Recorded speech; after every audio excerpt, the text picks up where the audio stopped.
نحمده ونصلي ونسلم على سيدنا ومولانا محمد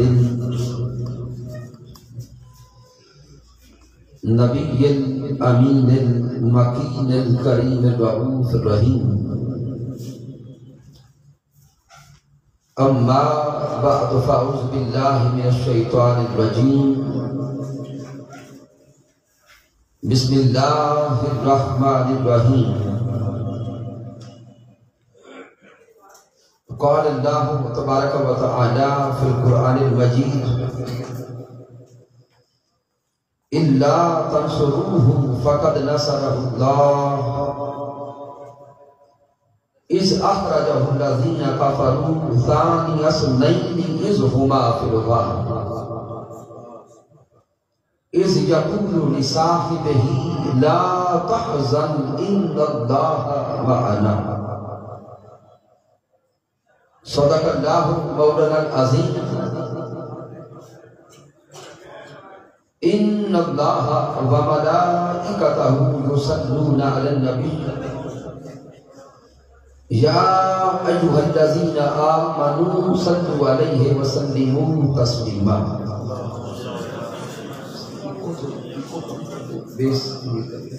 اللهم صل على سيدنا محمد. اللہ رب العزت کی توفیق سے اور تاجدار کائنات صلی اللہ علیہ وآلہ وسلم کے نعلین پاک کے تصدق سے بڑی عرصہ کے بعد پھر ماہانہ درس عرفان القرآن کی اس بابرکت باسعادت اور نورانی و وجدانی وزن میں حاضر ہیں. آج کے درس عرفان القرآن کے انعقاد پر ہدیہ تبریک و تعظیم پیش کرتا ہوں. تحریک منہج القرآن واقعات کے جمیع قائدین و کارکنان کو، پھر جملہ فورمز، منہج القرآن یوتھ لیگ، مصطفی اسٹوڈنٹس موومنٹ، منہج القرآن ویمن لیگ اور منہج القرآن علماء کونسل. دعا کرتے ہیں کہ رب کائنات ہماری اس محنت کو، کاوش کو اپنی بارگاہ مقدس میں قبول فرمائے. سامعین محترم، ماہ جمادی الثانی ہے اور ماہ جمادی الثانی کی نسبت یار غار مصطفیٰ صلی اللہ علیہ وآلہ وسلم تاجدار صداقت اور صاحب مزار مصطفیٰ صلی اللہ علیہ وآلہ وسلم حضرت ابو بکر الصدیق رضی اللہ تعالی عنہ سے ہے. وفا والوں کے امام صدیق اکبر، اور جو ابھی ذکر ہو رہا تھا میں پہنچا تو محترم حاجی لیاقت صاحب نے بھی ذکر کیا کہ آج یہ تعزیتی ریفرنس بھی ہے ایک وفا کرنے والی ہستی، ایک وفا کرنے والی شخصیت جن کی ساری زندگی عشق و مستی مصطفیٰ صلی اللہ علیہ وآلہ وسلم میں گزری، جو تاجدار کائنات صلی اللہ علیہ وآلہ وسلم کی محبت میں فنا بھی نظر آتے ہیں، آقا علیہ السلام کی چاہت کے پیغمبر بھی نظر آتے ہیں، اور حضور شیخ الاسلام ڈاکٹر محمد طاہر القادری مدعز اللہ والی کے ہر آن ہر لمحہ دست و بازو بھی نظر آتے ہیں. مراد جناب محترم محمد یوسف بخشی صاحب مرحوم. تو گویا آج کا یہ درس عرفان القرآن اوپر وفا والوں کے امام سے لے کر جس نے اس درس وفا پائی ہے سب کے فیوزات کا ذکر ہو رہا ہے. سامعین بلا تمہید، وقت کے پیش نظر کے عنوان کو میں چن رہا ہوں تھوڑا محدود کرنے کے لیے تاکہ وقت کم رہے۔ جس موضوع کو لے رہا ہوں وہ ہے شان اولیت صدیق اکبر رضی اللہ تعالیٰ۔ حضرت ابو بکر الصدیق رضی اللہ تعالیٰ عنہ کا اگر ابتدائی تعارف کروایا جائے تو حضرت ابو بکر الصدیق رضی اللہ تعالیٰ عنہ کا اصل نام عبداللہ ہے۔ آپ کا نام مبارک عبداللہ ہے۔ ابو بکر آپ کی کنیت ہے، صدیق اور عتیق یہ آپ کے دو القابات ہیں۔ صدیق کہتے ہیں جس نے ساری زندگی درجہ صداقت پہ گزاری ہو، اور حضور شیخ الاسلام ڈاکٹر محمد طاہر القادری مدظلہ والی کے الفاظ ہیں کہ نبوت کے بعد درجہ صداقت آتا ہے۔ نبوت کے بعد جو مقامات میں، درجات میں جو مقام اور درجہ آتا ہے وہ درجہ صدیقیت ہے، جو رب کائنات نے قرآن مجید فرقان حمید میں بھی اشارہ دیا، من النبیین والصدیقین۔ پہلے درجہ نبوت ہے اور درجہ نبوت کے بعد درجہ صداقت اور صدیقیت ہے۔ تو یار غار مصطفیٰ صلی اللہ علیہ وسلم اور صاحب مزار مصطفیٰ صلی اللہ علیہ وسلم حضرت ابو بکر صدیق کو نسبت مصطفیٰ سے درجہ صداقت نصیب ہوا۔ صدیق اور عتیق کی آپ کے القابات ہیں۔ اب سامعین محترم، حضرت ابو بکر صدیق کی اولیت کا ذکر کرتے ہیں قرآن مجید فرقان حمید سے۔ قرآن مجید فرقان حمید میں کم و بیش 15 آیات کریمہ ہیں جو شان صدیق اکبر رضی اللہ تعالی عنہ کو بیان کر رہی ہیں۔ کم از کم 15 آیات کریمہ۔ ان 15 آیات کریمہ میں سے میں نے صرف ایک مقام تلاوت کیا، یہ سورہ التوبہ ہے، 10واں پارہ ہے، اور سورہ توبہ کی آیت نمبر 40 کا ابتدائی حصہ ہے۔ رب کائنات نے ارشاد فرمایا اِلَّا تَنْصُرُوهُ فَقَدْ نَصَرَهُ اللَّهُ۔ اس ابتدائی حصے میں مالک کائنات کفار کی طرف اشارہ کر رہا ہے کہ اے مکہ کے اہلیان کفار، تم اگر میرے محبوب کی مدد نصرت نہیں بھی کرتے تو کوئی بات نہیں، فقد نصرہ اللہ، اس محبوب کی مدد کرنے والا خود اللہ ہے۔ تاجدار کائنات صلی اللہ علیہ وسلم کا مددگار رب کائنات ہے۔ اس کو بیان کرنے کے بعد آگے مالک کائنات فرماتا ہے اس اخرجہ اللہ دین کفروا، جب ان کفار نے، دشمنان اسلام نے تاجدار کائنات صلی اللہ علیہ وسلم کو مکہ سے اپنے گھر سے نکلنے پہ مجبور کر دیا، اس اخرجہ اللہ دین کفروا، جب کفار نے میرے محبوب کو اتنا ستایا اور میرے محبوب کو اتنا تنگ کیا کہ میرے محبوب اپنا گھر بار چھوڑ کر مکہ المکرمہ چھوڑ کر مدینہ کی طرف ہجرت کرنے پہ مجبور ہو گئے۔ اب مالک کائنات کا اشارہ دے کر آگے ارشاد فرماتا ہے جب میرے مصطفیٰ مکہ المکرمہ سے چلے، جب جا رہے تھے مدینہ منورہ کی طرف، راستے میں ایک غار آیا جس کو غار ثور کہتے ہیں۔ غار ثور کا ذکر کرتے ہوئے مالک کائنات فرماتا ہے ثانیہ سے نہیں اذ ہما فی الغار، کہ جب غار میں وہ دو میں سے دوسرا تھا۔ یہاں آپ کی توجہ چاہوں گا، رب کائنات کے انداز بیان پہ توجہ کریں۔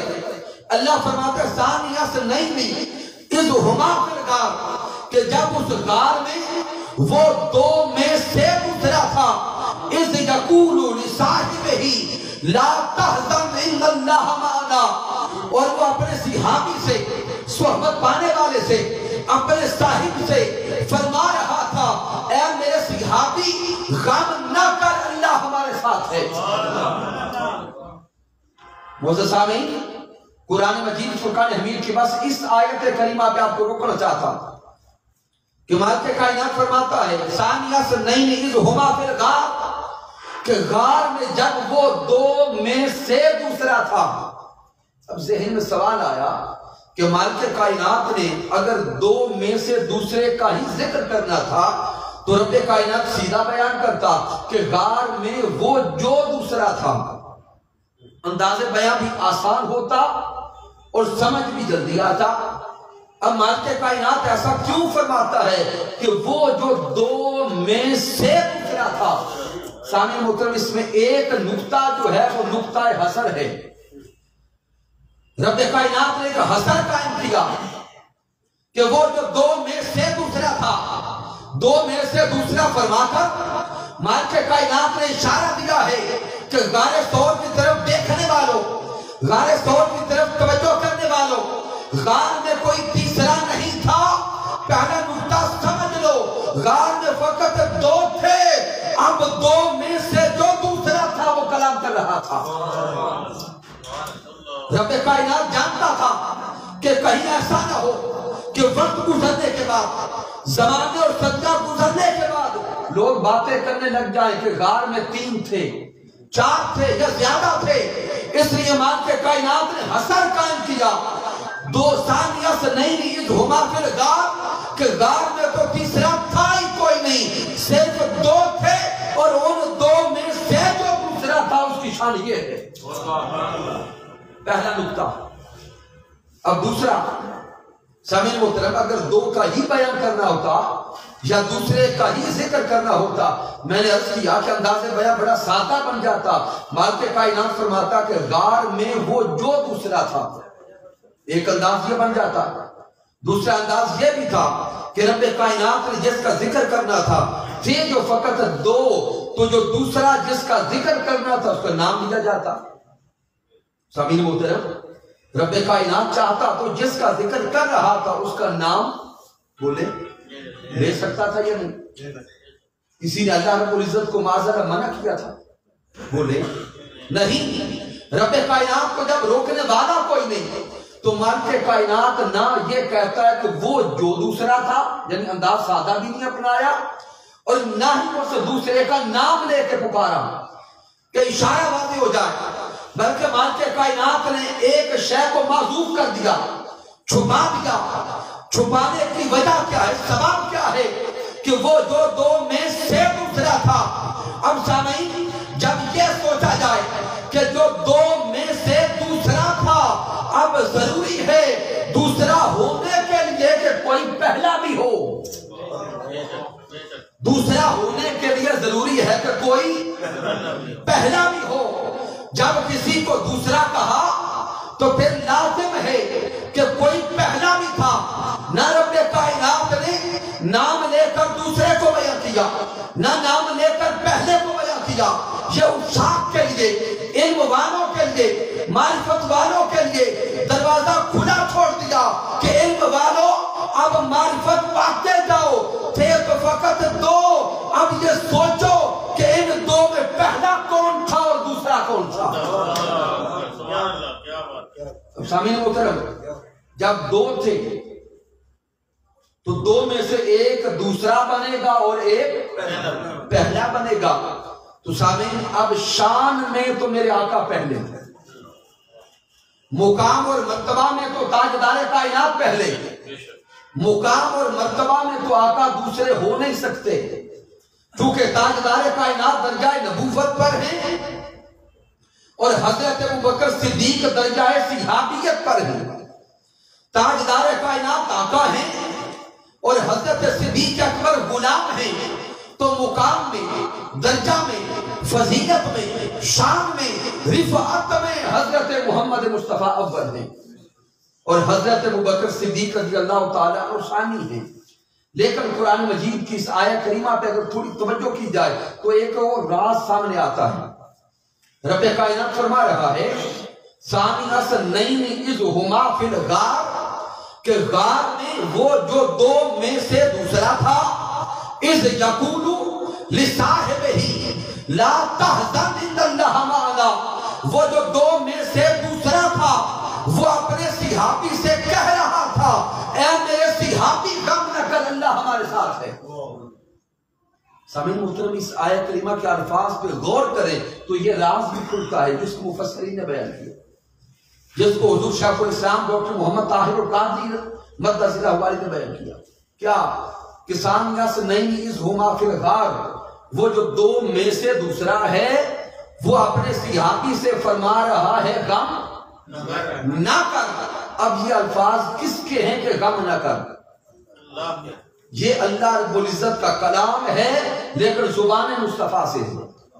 یہ الفاظ تاجدار کائنات کے ہیں کہ اے میرے صحابی، اے صدیق اکبر، غم نہ کر، اللہ ہمارے ساتھ ہے۔ اور غم کس شے کا؟ اس ماحول کو بھی تھوڑا سمجھیں۔ سامعین، میرے آقا مکہ المکرمہ سے اپنے گھر سے چلے، کفار کو پتا چلا تو کفار نے اعلان کر دیا کہ جو محمد عربی کو گرفتار کر، اور آپ جانتے ہیں کہ سراقہ بھی پیچھے، بڑے بڑے لوگ پیچھے چل پڑے، کئی آقا کی دشمنی میں تھے، کئی دنیا کے لالچ میں تھے۔ جب آقا علیہ السلام غار ثور میں تھے، تاجدار کائنات غار ثور کے اندر ہیں اور کفار دشمن غار کے دروازے تک آ چکا تھا۔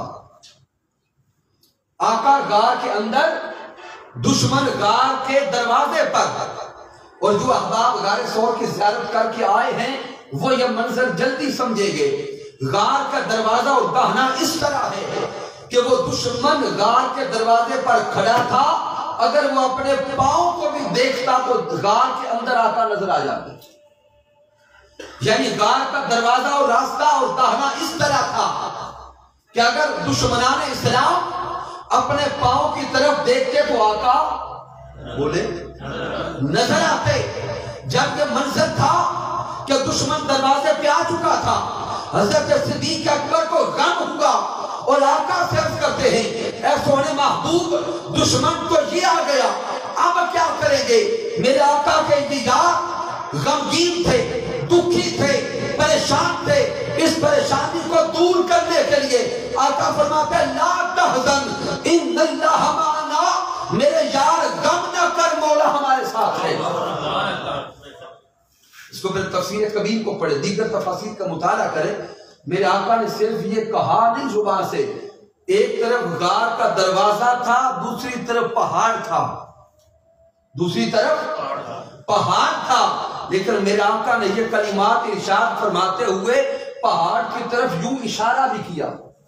اب منظر دیکھنا کہ تاجدار کائنات ایک طرف فرماتے غم نہ کر، دوسری طرف یوں اشارہ کرتے ہیں پہاڑ کی طرف۔ ائمہ تفسیر بیان کرتے ہیں کہ جب محبوب نے اس پہاڑ کی طرف اشارہ کیا تو صدیق اکبر کی آنکھوں کے سامنے سے پہاڑ ہٹ گیا۔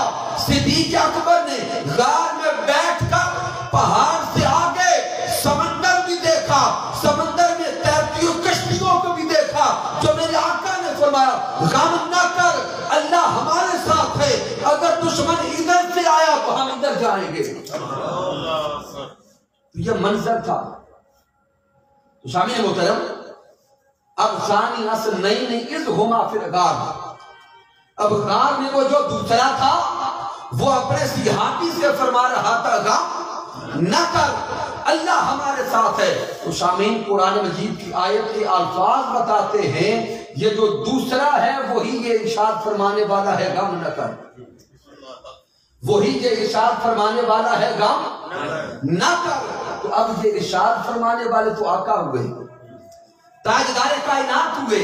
تو سامعین، اس آیت کریمہ کی ایک تفسیر تو یہ بنی کہ دوسرے آقا ہیں، دوسرے تاجدار کائنات ہیں۔ تو سامعین، جب غار میں فقط دو ہیں، آقا اگر دوسرے ہوئے تو پہلا کون؟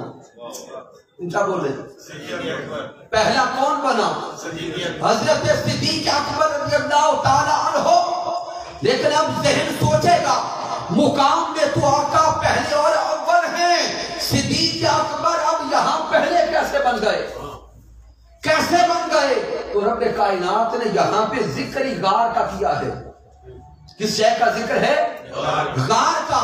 رب کائنات جب غار ثور کا ذکر کر رہا ہے تو اشارہ دے رہا ہے کہ صدیق اکبر جو پہلے ہیں ان کی شان اولیت کو دیکھنا چاہتے ہو تو غار کا داخلہ دیکھو۔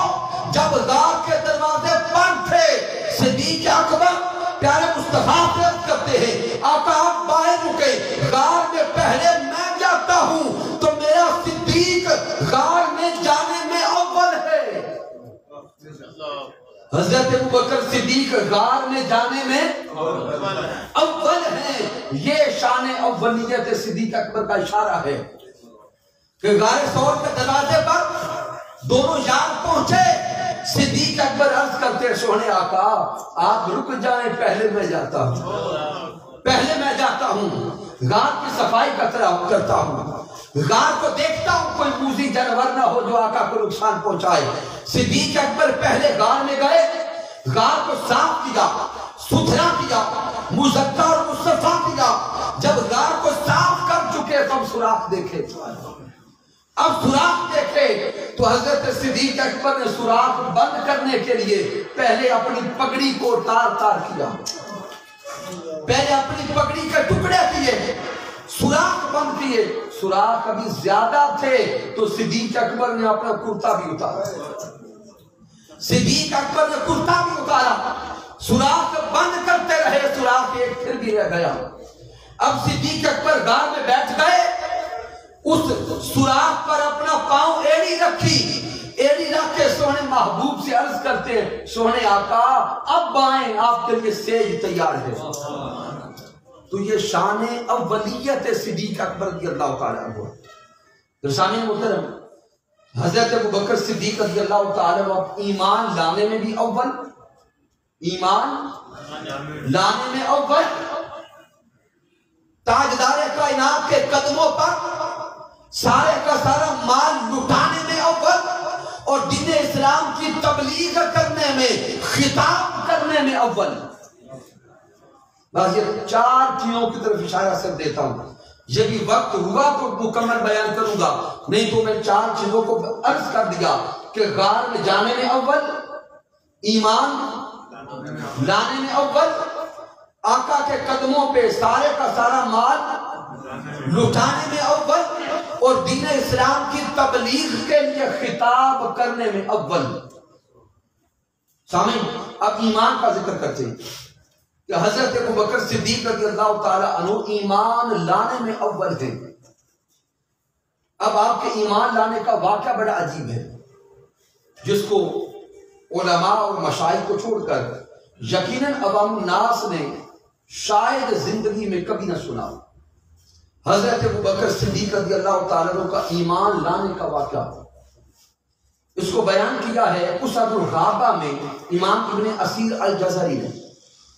اور امام ابن اسیر یہ جرح و تعدیل کے امام ہیں، اور ان کی شرائط بڑی سخت ہوتی ہیں، بڑی کڑی شرائط پہ یہ واقعات کو حوالہ جات کو کوٹ کرتے ہیں۔ تو امام ابن اسیر بیان کرتے ہیں کہ جب آقا علیہ السلام نے مکہ المکرمہ میں نبوت کا اعلان فرمایا، اس وقت حضرت ابوبکر صدیق رضی اللہ تعالی عنہ یمن میں تھے۔ کہاں تھے؟ آقا نبوت کا اعلان مکہ میں فرما رہے ہیں، اور حضرت صدیق اکبر یمن میں سفر تجارت پر ہیں۔ یمن میں آپ کی ملاقات ایک اہل کتاب عالم راہب سے ہوئی۔ یمن میں اس اہل کتاب عالم نے حضرت صدیق اکبر کو پہلی بار دیکھا، بس دیکھتا گیا تو وہ حضرت صدیق اکبر کے قریب آیا اور آ کے آپ سے 4 سوال کیے۔ کتنے سوال؟ 4 سوال کرتا ہے۔ پہلا سوال کرتا ہے احسب کا حرمی، اے شخص کیا تیرا تعلق حرم سے ہے؟ کیا تو حرم کعبہ سے آیا ہے؟ صدیق اکبر جواب دیتے نعم، ہاں میں حرم سے آیا ہوں۔ دوسرا سوال کرتا ہے احسب کا قریشی، کیا حرم میں خاندان قریش سے تعلق رکھتے ہو؟ کیا قریشی ہو؟ صدیق اکبر جواب دیتے نعم، ہاں میں قریشی ہوں۔ تیسرا سوال کرتا ہے احسب کا تیمی، کیا خاندان قریش کے اندر قبیلہ تیم بن مرہ سے ہو؟ صدیق اکبر فرماتے نعم، ہاں میں تیم بن مرہ سے ہوں۔ 3 سوال کر چکا، تینوں سوالوں کا جواب لے چکا، ہاں میں جواب پایا۔ جب 3 سوالوں کا جواب ہاں میں مل گیا تو اب صدیق اکبر سے کہتا ہے اے شخص اپنے پیٹ سے کپڑا اٹھا، میں کچھ دیکھنا چاہتا ہوں. اپنے پیٹ سے کپڑا اٹھا، میں کچھ دیکھنا چاہتا ہوں. صدیق اکبر بیان کرتے ہیں لا افعل، فرماتے ہیں نہیں میں ایسا نہیں کروں گا، میں بڑے حیا والا ہوں، میں پیٹ سے کپڑا نہیں اٹھاؤں گا. جب صدیق اکبر نے انکار کر دیا تو پھر وہ اہل کتاب عالم بڑی التجا کے ساتھ کہتا ہے شخص میں نے آسمانی کتابوں میں تیرے بارے میں 4 نشانیاں پڑھ رکھی ہیں، ان 4 نشانیوں میں سے 3 مجھے مل گئی، ایک نشانی تمہارے پیٹ پر ہے، پیٹ سے کپڑا اٹھاؤ، اگر وہ نشانی بھی مل گئی تو تجھے کچھ خاص بتاتا ہوں. جب وہ اہل کتاب صدیق اکبر سے یہ بیان کرتا ہے تو صدیق اکبر کے بھی تجسس طاری ہوا. آپ نے پیٹ سے کپڑا اٹھایا تو اس نے دیکھا کہ آپ کی ناک کے قریب دل کا نشان ہے. یہ 4تھی نشانی تھی. وہ نشانی کو دیکھتا گیا، اس میں ایک وجہ طاری ہو گیا، ایک کیفیت طاری ہو گئی اور بول کے کہنے لگا انتا ہم انتا وہ انتا، وہ تم ہی ہو، تم ہی ہو، تم ہی ہو. ہاں لیکن میرا علم مجھے بتاتا ہے کہ نبی آخر الزمان مکہ میں نبوت کا اعلان کر رہے ہیں اور بڑے مدوں میں ایمان لانے والے اول تم ہو. تمہیں چاہیے تو تھا تم مکہ میں ہوتے، نبی نبوت کا اعلان کر رہے ہیں اور تم یمن بیٹھے ہو. صدیق اکبر رضی اللہ تعالیٰ عنہ سے جب اس نے یہ کلمات کہے حضرت صدیق اکبر پہ بھی وجد طاری ہو گیا، کیفیت بدل گئی. نکلے تھے سفر تجارت پر، اب جتنا مال بکا تھا سو بکا تھا، باقی جتنا رہ گیا وہیں پہ اونے پونے باٹا، تقسیم کر کے واپس آنے لگے. جب واپس چلنے لگے اسی اہل کتاب کے پاس پھر گئے، کہتے ہیں میں جانے لگا ہوں سونے یار کے پاس، کوئی پیغام ہے تو دے دو. وہ اہل کتاب عالم اٹھا، اپنے کمرے میں گیا، کمرے سے ایک دفتر ایک کاغذ اٹھا کے لایا، اس کاغذ پہ آقا کی نعت لکھی تھی، اس پہ آقا کی نعت لکھی تھی. وہ کاغذ صدیق اکبر کے ہاتھوں میں دے کے کہتا ہے کہ سونے یار کو میرا سلام بھی کہنا اور کہنا کہ یہ نعت آپ کے دیوانے نے لکھ کے بھیجی. صدیق اکبر چل پڑے مکہ مکرمہ کی طرف. جب مکہ کے قریب پہنچے ابو جہل اپنے کچھ لوگوں کو لے کر مکہ کے راستے پہ کھڑا تھا. جب اس نے حضرت صدیق اکبر کو آتے دیکھا تو وہ صدیق اکبر کی طرف دوڑ کے آ کے کہتا ہے اے ابو بکر تم کہاں تھے؟ تمہارے یار نے باپ دادا کا دین چھوڑ دیا، تمہارے یار نے نبوت کا اعلان کر دیا، ہم نے ابھی تک کوئی فیصلہ نہیں کیا کہ کیا کرنا ہے. اے ابو بکر تمہارا انتظار تھا، اب تم آ گئے ہو، بتاؤ کیا کریں. صدیق اکبر یہ سن کر خاموش ہے، کوئی جواب نہیں دیتے، چلتے جا رہے ہیں. ابو جہل تیزی سے قریب آ کے کہتا ہے ابو بکر بولو نا کیا کریں. صدیق اکبر پھر خاموش. تیسری بار پھر ابو جہل کہتا ہے بولتے نہیں کیا کریں.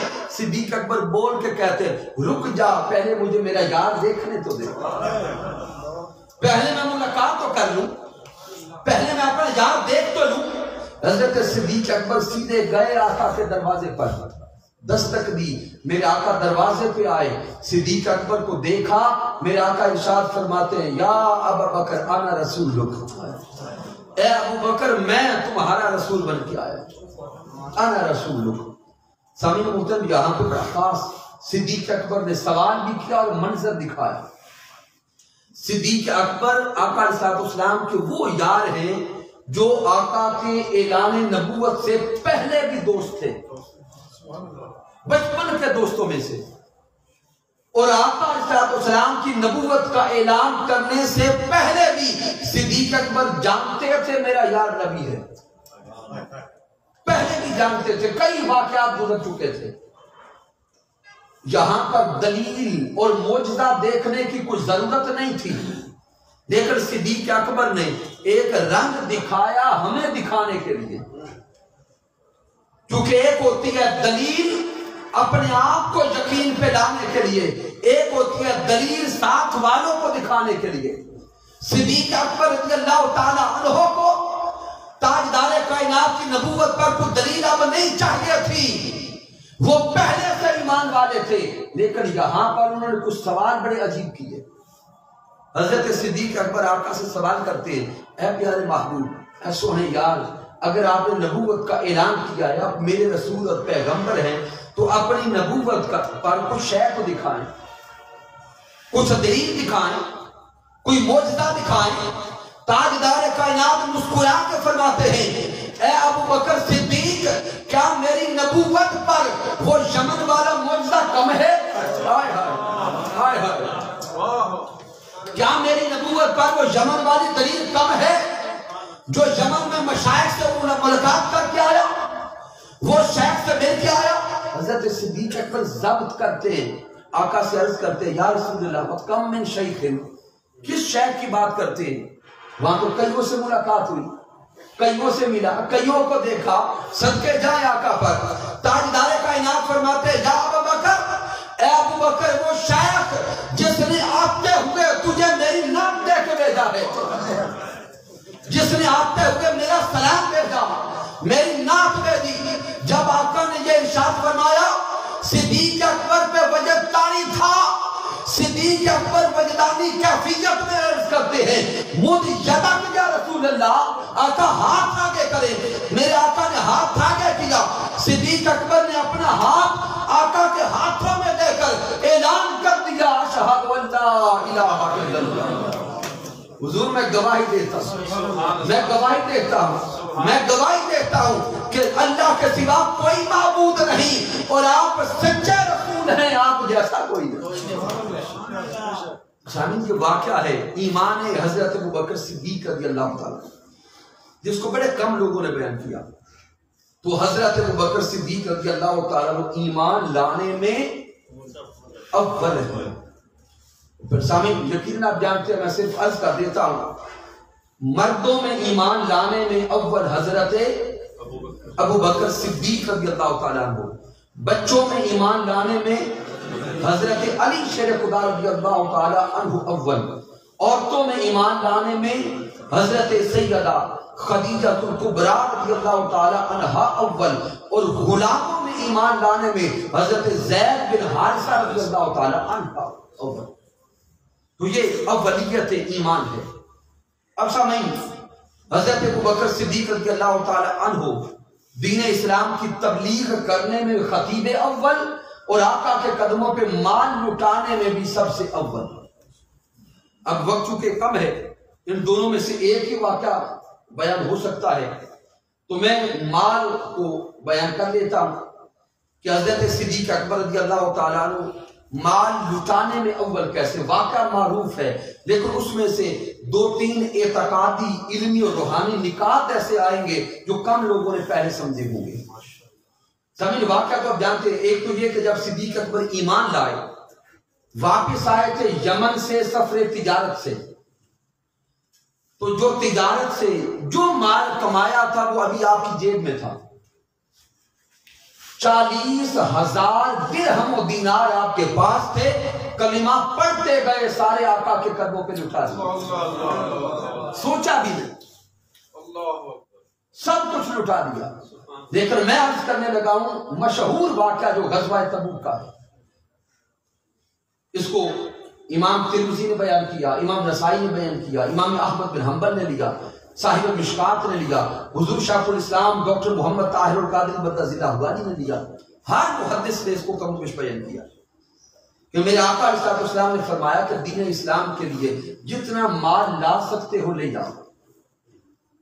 راوی حضرت عمر فاروق رضی اللہ تعالیٰ عنہ، حضرت عمر فاروق خود بیان کرتے ہیں کہ جب میرے محبوب نے فرمایا نا کہ جو مال لا سکتے ہو لے آؤ، حضرت عمر فاروق فرماتے کہ ان دنوں میرے گھر میں کافی مال تھا، میں نے دل میں سوچا کہ ہر بار صدیق اکبر بازی لے جاتے ہیں، آج میرے گھر کافی مال پڑا ہے، آج میں زیادہ قربانی دوں گا اور درجہ اولیت پہ آؤں گا۔ فرماتے ہیں حضرت عمر فاروق میں نے دل میں ارادہ کیا، گھر گیا، گھر جا کے جتنا مال موجود تھا اس کے 2 حصے کیے، اس کے 2 حصے کیے۔ ایک حصہ یعنی گھر کا آدھا سامان، آدھا مال آقا کی بارگاہ میں لے آئے، آقا کے قدموں پہ لٹا دیا۔ سامنے یہاں پہ ایک لطیف جملہ نقطہ بھی دینا چاہتا ہوں، ہم بھی آقا کی غلامی کے دعوے دار ہیں،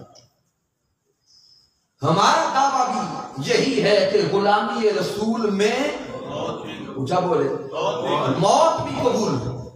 سامعین، موت تو درجہ کمال ہے، لیکن آپ نے زندگی کے احوال دیکھے، زندگی کے شب و روز دیکھے، اور زندگی کی توجیہات کو دیکھے اور ترجیحات کو دیکھے۔ حضرت عمر فاروق اور صدیق اکبر اور دیگر صحابہ، ان کا مقابلہ ہے کہ کون مال زیادہ لٹاتا ہے، اور آج ہمارا مقابلہ ہے کہ ہم میں سے کون زیادہ مال جمع کرتا ہے۔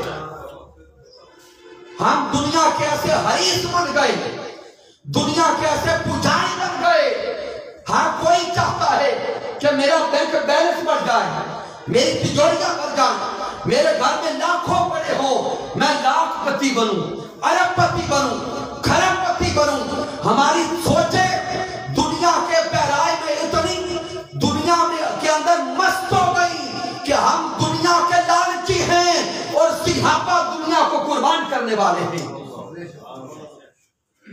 آئیے تھوڑا اپنے من میں جھانک کے دیکھیں، ایک طرف دعویٰ غلامی رسول کا ہے، ایک طرف دعویٰ غلامی صدیق اکبر کا ہے، حضرت عمر فاروق کی غلامی کا ہے، غلامی عثمان ذوالنورین کا ہے، غلامی علی شیر خدا کا ہے، لیکن ہمارے عمل میں، ہمارے فعل میں تضاد اتنا، وہ مال لٹانا چاہتے ہیں، ہم مال بڑھانا چاہتے ہیں۔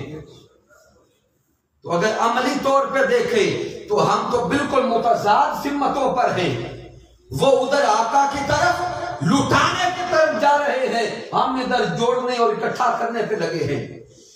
آئیے اپنے من میں جھانک کر اپنے دل کی کیفیات کو بدلیں، دنیا میں ضرور رہیں لیکن دنیا کو اس دل میں نہ رکھیں، دنیا میں رہیں ضروریات پورا کرنے کے لیے، رزق حلال کمائیں جائز ہے، لیکن اس دنیا کی خاطر بھائی بھائی کا دشمن نہ بنے، اس دنیا کی خاطر پڑوسی پڑوسی کا دشمن نہ بنے، دنیا کی خاطر آپس سے بیگانہ نہ بنے۔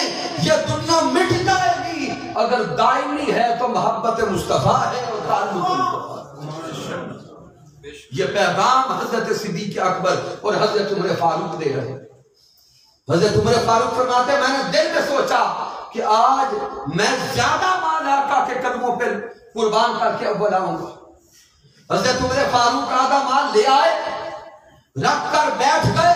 اب ذہنی طور پہ جس سے مقابلہ ہونا بندہ پھر پہ کنکھیوں سے دیکھتا ہے۔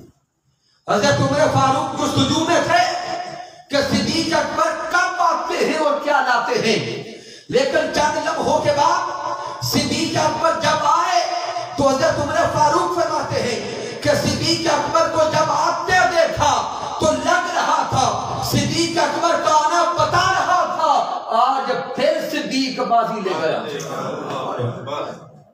آج پھر صدیق بازی لے گیا۔ اور صدیق اکبر نے کیا کیا، گھر گئے، عمر فاروق رضی اللہ تعالیٰ نے تو 2 حصے کیا، آدھا کیا، صدیق اکبر نے آج آدھا بھی نہیں کیا، آج حصے نہیں کیے، جتنا سامان تھا سارے کا سارا جمع کر لیا، سارے کا سارا جمع کر لیا۔ سامان جمع ہو گیا تو دیواروں پہ ہاتھ پھیرتے نظر آئے کہ میرے گھر میں سوئی بھی نہ رہ جائے، میرے یار نے آج حکم فرمایا ہے کہ لے آؤ، میرے یار نے طلب فرمایا ہے کہ لے آؤ۔ پھر صدیق اکبر نے جو اچھا لباس پہنا تھا وہ لباس بھی اتار کے رکھا اور ایک ٹاٹ کی بوری پہنی، ایک بوریا پہنی۔ اب ٹاٹ کی بوری میں بٹن تو تھے کوئی نہیں، بٹن کی جگہ پر کیکر کے کانٹے لگائے، سارا سامان اٹھایا اور اٹھا کے چل پڑے سونے آقا کی طرف۔ جب ان کو آتے دیکھا تو میرے فاروق نے فرمایا کہ صدیق اکبر کا آنا بتا رہا ہے صدیق آج پھر بازی لے کر. جب صدیق اکبر نے سب کچھ تاجدار کائنات پہ قربان کر دیا تو اب تاجدار کائنات ایک سوال کیا، وہ سوال بڑا معنی خیز ہے. میرا آقا فرماتے ہیں ما اب کئی تانی اہلی کا یا ابا بکر آیا. توجہ کرنا آقا کی کلمات پر. آقا فرماتے ہیں ابو بکر بتا گھر والوں کے لیے کیا چھوڑ کے آیا ہے. آیا سمجھ آقا حال جانتے ہیں نا. آقا سوال کرتے ہیں ابو بکر گھر والوں کے لیے کیا چھوڑ کے آئے ہو. سامعین آئیے یہی سوال اگر ہم سے کیا جاتا تو ہم کیا جواب دیتے. ہم تو ایسے دنیا کے ہوشیار اور تیز لوگ ہیں، ہم تو بتانا چاہتے حضور پیچھے کچھ نہیں چھوڑا، سارا کچھ لے آندا. ہماری سوچیں اس طرح جاتی ہے کہ لائیں بھی پھر جتلائیں بھی بتائیں بھی، لیکن قربان جائیں حضرت صدیق اکبر کی وفا پر، صدیق اکبر کے احسان پر اور صدیق اکبر کے مقام تصوف پر سب کچھ لائے تھے. جب یار نے پوچھا ماں اب کئی تالیہ علی کا یا ابو بکر، ابو بکر بتاؤ گھر کیا چھوڑا ہے. صدیق نہیں کہتے حضور سارا لایا ہوں، نہیں کہتے حضور کچھ نہیں چھوڑا، بلکہ مسکرا کے عرض کرتے ہیں اب کئی تو لہم اللہ والرسول، سونے آقا گھر والوں کے لیے اللہ اور اس کا رسول چھوڑایا ہوں. عرض کرتے حضور گھر والوں کے لیے اللہ اور اس کا رسول چھوڑایا ہوں. کتنا معرفت کا جواب ہے. زمین آگے بڑھنے سے پہلے یہاں پر نقطہ دینا چاہتا ہوں کہ صدیق اکبر رضی اللہ تعالیٰ عنہ نے ایسے کیوں فرمایا کہ گھر والوں کے لیے اللہ اور اس کا رسول چھوڑایا ہوں. سامنے رسول صلی اللہ علیہ وسلم صدیق اکبر کے سامنے مسجد نبوی میں تھے یا گھر تھے؟ بڑا سوچ کے جواب دے رہے. تاجدار کائنات مسجد میں صدیق اکبر کے سامنے تھے یا صدیق اکبر کے گھر تھے؟ سامنے تھے. تو پھر صدیق اکبر نے ایسا کیوں کہا حضور آپ کو اپنے گھر چھوڑایا؟ سامنے نے سوچنا تو پڑے گا نا. آقا بیٹھے سامنے آنکھوں کے اور عرض کرتے حضور آپ کو اپنے گھر چھوڑایا ہوں. سامنے ہمارا جو ایک عقیدہ ہے کہ تاجدار کائنات آج بھی یہاں موجود ہے نا عقیدہ، تو یہ عقیدہ ہم نے نہیں گھڑا، ہم نے اپنی طرف سے نہیں گھڑا. ارے یہی عقیدہ حضرت صدیق اکبر کا تھا اور یہ عقیدہ حضرت صدیق اکبر نے ہمیں دیا کہ تاجدار کائنات بیٹھے سامنے تھے مسجد نبوی میں. آقا سے عرض کرتے حضور آپ کو اپنے گھر چھوڑایا ہوں. گویا صدیق اکبر کا عقیدہ تھا میرے مصطفیٰ جسمانی طور پر کسی ایک جگہ پر ہو کر بھی روحانی طور پر ایک لمحے میں پوری کائنات میں ہوتے ہیں. یہ عقیدہ صدیق اکبر کا ہے. اب سامنے اس سے آگے چلے، میں وقت بچانا چاہتا ہوں، اس کو مکمل کرنا چاہتا ہوں. اس سے آگے بڑھے. اب صدیق اکبر رضی اللہ تعالیٰ وہ سب کچھ قربان کر کے بیٹھے آقا کی بارگاہ میں. تاجدار کائنات اپنے یار کو دیکھ کے مسکرا رہے ہیں. یار اپنے محبوب کا چہرہ دیکھ کے مسکرا رہا ہے. رب کائنات کو یہ ادا اتنی پسند آئی کہ اللہ رب العزت نے جبرائیل علیہ السلام کو بھیجا اور جبرائیل علیہ السلام کو پیغام دے کے بھیجا جبرائیل جا میرے یار کو کہے کہ اللہ آپ کے یار کو سلام کہتا ہے. اللہ رب العزت صدیق اکبر کو سلام کہتا ہے. رب کائنات صدیق اکبر کو سلام کہتا ہے. اور جبرائیل علیہ السلام جب آئے نا ساتھ اللہ نے فرمایا جبرائیل لباس بھی وہ پہن جو صدیق نے پہنا. آئے لباس بھی وہ پہن جو میرے یار کے یار نے پہنا ہے. جب جبرائیل علیہ السلام تشریف لائے تاجدار کائنات نے دیکھ کے فرمایا جبرائیل یہ تو نے کیا بوری پہنی؟ تو جبرائیل علیہ السلام عرض کرتے ہیں کہ سونے آقا جب آپ کے یار نے آپ کی محبت میں، آپ کی چاہت میں، آپ کے عشق میں سب کچھ لٹایا اور ٹاٹ کی بوری پہنی۔ یہ ادا اللہ کو اتنی پسند آئی، اللہ نے مجھے حکم دیا اے جبرائیل صدیق کو دیکھ اور صدیق کی طرف تو بھی ٹاٹ کی بوری پہن کے جا، اور پیغام دیا کہ صدیق اکبر کو اللہ سلام کہتا ہے۔ پھر رب کائنات نے اگلا سوال پوچھا کہ اے محبوب صدیق سے پوچھ کیا اس حال میں اللہ سے راضی ہے؟ رب کائنات صدیق اکبر سے پوچھ رہا ہے اے صدیق کیا تو رب سے راضی ہے؟ کیا تو رب سے راضی ہے؟ ارے ہم نمازیں پڑھے کہ اللہ راضی ہو جائے، ہم روزے رکھیں کہ اللہ راضی ہو جائے، ہم عبادت کریں کہ اللہ راضی ہو جائے۔ صدیق اکبر نے وہ عبادت کی اور عبادت کا وہ کمال پایا کہ صدیق سے رب پوچھتا ہے صدیق کیا تو بھی راضی ہے؟ جب رب کائنات نے صدیق اکبر سے پوچھا، صدیق اکبر کی طرف اللہ کا پیغام پہنچا کہ رب پوچھ رہا ہے کیا صدیق راضی ہو؟ صدیق اکبر پہ وجد آیا، ایک سرور اور لذت کی کیفیت تاری ہوئی۔ صدیق اکبر اٹھ کے وعد کرنے لگے اور بول کے کہنے لگے انا ربی راضٍ، انا ربی راضٍ، انا ربی راضٍ، مولا میں ہر حال میں، ہر حال میں، ہر حال میں تجھ سے راضی ہوں، ہر حال میں تجھ سے راضی ہوں۔ نعرہ تکبیر، نعرہ رسالت، نعرہ تحقیق، نعرہ حیدری، گلی گلی نگر نگر، گلی گلی نگر نگر، نعرہ ڈاکٹر محمد القادری صاحب، تحریک منہاج القرآن۔ سامعین یہ حضرت صدیق اکبر رضی اللہ تعالیٰ عنہ تحریک منہاج القرآن والے صدیق اکبر کو اس طرح مانتے ہیں۔ یہ پیغام اور علم و تربیت حضور شیخ الاسلام ہے۔ منہاج القرآن والوں کے لیے اور جمیع اہل ایمان والوں کے لیے حضرت صدیق اکبر کے آخری کلمات آپ کی گفتگو کے لیے دینا چاہتا ہوں۔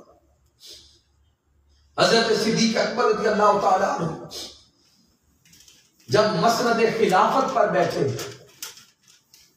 کچھ وقت گزرا، جنگ یمامہ ہوئی، پھر دیگر غزوات جاری تھے، جنگیں جاری تھیں، ایک طرف تجارت ہے، معاملات ہیں، معاشیات ہیں، پھر پوری ریاست ہے، پھر جنگیں ہیں، پھر دیگر سارے کے سارے گھر کے، باہر کے، دنیا کے، ریاست کے، حکومت کے معاملات ہیں۔ تو کسی نے حضرت صدیق اکبر سے پوچھا کہ ابو بکر صدیق رضی اللہ تعالیٰ عنہ ایک بات تو سمجھا دیں کہ آپ کے پاس گھر کے معاملات بھی ہیں، تجارت کے معاملات بھی اور حکومت کے معاملات بھی ہیں، آپ ان کو کیسے چلاتے ہیں، ہینڈل کیسے کرتے ہیں؟ تو حضرت صدیق اکبر رضی اللہ تعالیٰ عنہ آپ فرماتے ہیں کہ میں نے اوقات متعین کر رکھے ہیں، کچھ وقت گھر کے لیے، کچھ تجارت کے لیے اور کچھ وقت اللہ اور اس کے رسول کے دین کے لیے، معاملات کے لیے صرف کرتا ہوں۔ پھر حضرت صدیق اکبر سے اسے سوال کیا، سوال کرنے والے نے کہ اب یہ بتا دیں کہ ایک معاملہ تو یہ ہے کہ آپ نے اوقات تقسیم کر رکھے ہیں۔ منہاج القرآن کے کارکنان توجہ سے یہ کلمات سنیں۔ ایک معاملہ تو یہ کہ وہ اوقات تقسیم ہے، ان اوقات میں اپنا اپنا کام کرتے ہیں، زیادہ وقت اللہ اور اس کے رسول کے دین کے لیے، پھر اس سے کم وقت جو ہے وہ اپنے گھر بار اور دیگر رشتہ داروں کو چلانے کے لیے، تجارت کے لیے۔ تو اگر آپ کی زندگی میں ایسا وقت آئے، ایسا لمحہ آئے کہ ایک طرف اللہ اور اس کے رسول کے دین کا کام ہو اور ایک طرف آپ کے گھر بار کا ذاتی کام ہو، تو پھر کیا کرتے ہیں؟ یعنی وقت ایک ہو، اسی ایک وقت میں ایک طرف معاملہ آ جائے دین کا، اللہ اور اس کے رسول کے پیغام کا، ریاست کا، اور دوسری طرف معاملہ آ جائے آپ کے گھر کا، ذات کا، دونوں معاملات اپنی اپنے درجے پر اہمیت والے ہوں، تو پھر بتائیں کیا کرتے ہیں؟ صدیق اکبر بول کے کہتے ہیں اگر معاملہ ایسا آ جائے تو میں ذاتی کام کو چھوڑ دیتا ہوں، اللہ اور اس کے رسول کے کام کو کر لیتا ہوں۔ منہاج القرآن کے لوگ اکثر و بیشتر آج اس نہج پر چلتے ہوئے نظر آتے ہیں، اور جو نہیں چل رہے وہ بھی سوچیں، کوشش کریں کہ یہ راستہ اپنائیں کہ اگر ایک ہی وقت میں ایک طرف اللہ اور اس کے رسول کے دین کا کام ہو، ایک طرف گھر کا ذاتی کام ہو، اس ایک وقت میں صدیق اکبر فرماتے ہیں کہ ذاتی کام کو چھوڑ دیتا ہوں، اللہ اور اس کے رسول کے کام کو اپنا لیتا ہوں۔ پھر ہوتا یہ ہے کہ میں تو اللہ اور اس کے رسول کے کام میں لگتا ہوں، لیکن میرے گھر کا کام، ذاتی کام اس سے بھی بہتر ہوتا ہے جیسے میں نے کرنا تھا، اس سے بھی بہتر ہوتا ہے جیسے میں نے کرنا تھا۔ اب وہ بندہ حیران ہوا، وہ کہتے ہیں آپ نے تو چھوڑ دیا تھا، پھر بہتر کیسے ہوا؟ تو صدیق اکبر فرماتے ہیں جب میں لگا مولا کے کام میں، جب میں لگا رب کائنات کے کام میں، تو وہ مولا لگا میرے کام میں۔ جب میں نے اپنا وقت دیا اپنے اللہ کو، رب کائنات نے اپنا وقت دیا مجھے، جب میں نے اپنا کام کرنا تھا، میں تو کرنے والا بشر تھا، کرنے میں کمی رہ جاتی، کجی رہ جاتی، نقص رہ جاتا، لیکن جب میں رب کے کام میں لگا، رب تعالیٰ میرے کام میں لگا، رب تعالیٰ نے جب میرا کام کیا تو اس کے کرنے میں کمی تو ہے کوئی نہیں، تو وہ اس سے بھی بہتر ہوا جیسے میں نے کرنا تھا۔ سامعین محترم، آئیے ہم یہ اپنی زندگی کو حصوں میں تقسیم کریں، زندگی کے کچھ اوقات اللہ اور اس کے رسول کے لیے، کچھ گھر بار کے لیے، معاملات کے لیے، تجارت کے لیے، لیکن خدا کے لیے کچھ وقت تو متعین کریں نا اللہ اور اس کے رسول کے لیے۔ آج میں نے پہلے عرض کیا کہ ایک طرف دعوے بڑے غلامی کے، دعوے بڑے عشق رسالت کے، سڑکوں پہ نکل کر دعوے، اعلان، نعرے بڑے بڑے لگاتے ہیں، لیکن وہی نعرے لگانے والے جب نماز کا وقت ہوتا ہے تو مسجد میں نظر نہیں آتے، جب عمل کا وقت آتا ہے تو عملی میدان میں نظر نہیں آتے۔ تو سامعین محترم، آئیے صرف دعووں سے نکل کر عمل کی طرف آئیں، عمل کی طرف آئیں۔ تحریک منہاج القرآن اور حضور شیخ الاسلام ڈاکٹر محمد طاہر القادری اس مادیت کے دور میں، اس فتنہ کے دور میں اس پوری امت کو جوڑ رہے ہیں غلامی مصطفیٰ میں، تعلق مصطفیٰ میں۔ اور جب نسبت مصطفیٰ مرکزیت بن گئی تو جس کا سونے یار سے جتنا تعلق ہے، ہم سارے ان سب کے غلام، آل مصطفیٰ کے بھی غلام، خلفائے رسول کے بھی غلام، اصحاب رسول کے غلام، اولیاء کاملین کے بھی غلام، چونکہ ایمان میں مرکزیت ذات محمد مصطفیٰ کو اثر ہے۔ سامعین محترم، آج کے درس عرفان القرآن کا یہی پیغام کہ آئیے ہم سب مل کر اپنے سونے اللہ کو راضی کریں، اللہ کے رسول حضرت محمد مصطفیٰ صلی اللہ علیہ وسلم کو راضی کریں۔ اور حضرت اقبال کا پیغام یہی ہے کہ کی محمد سے وفا تم نے تو ہم تیرے ہیں، یہ جہاں چیز ہے کیا لوح و قلم تیرے ہیں۔ میں نے جو کچھ بیان کیا اگر اس میں کمی ہے، کجی ہے، غلطی ہے تو مجھے ناچیز کی طرف سے رب کائنات معاف کر دے۔ اگر اس میں کوئی اچھائی ہے، کمال ہے تو اللہ کی عزت کی قسم میرا کوئی کمال نہیں، یہ رب کائنات کا کرم ہے، آقا علیہ السلام کی رحمت ہے، اور میرے قائد، میرے مربی، میرے استاد حضور شیخ الاسلام ڈاکٹر محمد طاہر القادری مقدس اللہ علیہ کی صحبت کا فیضان ہے۔ رب کائنات جناب محترم محمد یوسف بخشی صاحب کو جنت میں اعلیٰ مقامات عطا فرمائے، اعلیٰ درجات عطا فرمائے۔ وما علینا الا البلاغ المبین۔